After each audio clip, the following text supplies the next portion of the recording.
давоми ҳафтаи гузашта дар доираи чорабиниҳои оперативии ҷустуҷӯӣ кормандони мақомоти милитсия ду далели нашаҷаллобиро ошкор намуданд. Нафарони дар ҷиноят гумонбар нашаҷаллобони ашадӣ буда пештар бо ҳамин ҷурм суд шуданд.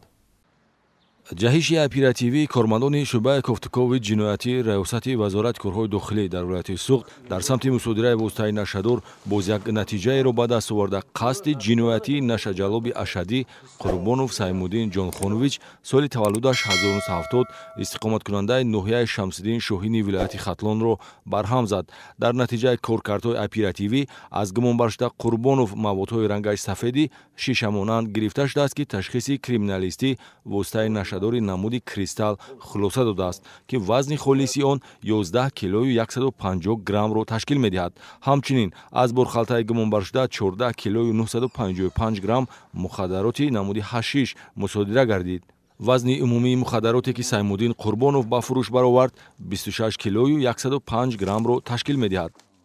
ба маълумоти тафтишоти пешакӣ вобаста ба шахсияти гумонбаршуда Саймуддин Қурбонов гуфтан ҷоиз аст, ки номбурда узви шабакаи трансмиллии нашаҷаллобӣ аст ва соли 2009 дар асоси талаботи моддаи 200 қисми 4 кодекси ҷиноятии ҷумҳурии Тоҷикистон суд шуда ба муҳлати 24 сол аз озодӣ маҳрум мешавад ва моҳи декабри соли 2021 ба озодӣ баромадааст. он замон кормандони мақомоти ҳифзи ҳуқуқ аз ӯ ба миқдори 160 килограмм воситаи нашадор мусодира намуда буданд. такрор намудани одати бад ва ба худ хулосаи зарурӣ набаровардан гумонбаршуда Қурбоновро бори дигар назди қонун сархаму дастбаста гардонид. ба ҳамин монанд дар ҳолати рецидив даст задан ба муомилоти ғайриқонунии воситаи нашадор Шарванд Зуҳуров Нозимҷон Норбутаевич соли таваллудаш 1967 истиқоматкунандаи шаҳри Бӯстонро ҷавобгар намуд.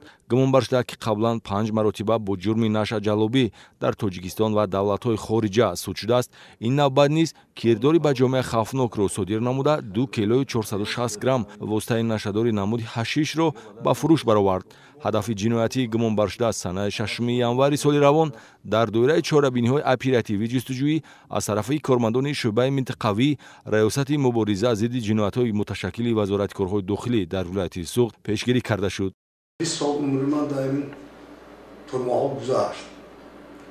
ман ҳаминро хулоса накарда бо ҳамин ҷиноят ба даст задем. чӣ кор кардед, ки кормандои милитсияи навбат шуморо боздошт карданд? бо ҳамин намудаи нашаи ман 2 килоя гирифта мақсади фурӯхтан гирифта ҳамин шаҳраки Бӯстон ба ман рӯз карда монда будем. кормандони шашум адем ман ҳамонҷо дастгирӣ кардам. айни ҳол аз рӯи ҳарду ҷинояти нашаҷаллобӣ парвандаи ҷиноятӣ оғоз карда шуда гумонбарон дар ҳабси пешакӣ қарор доранд.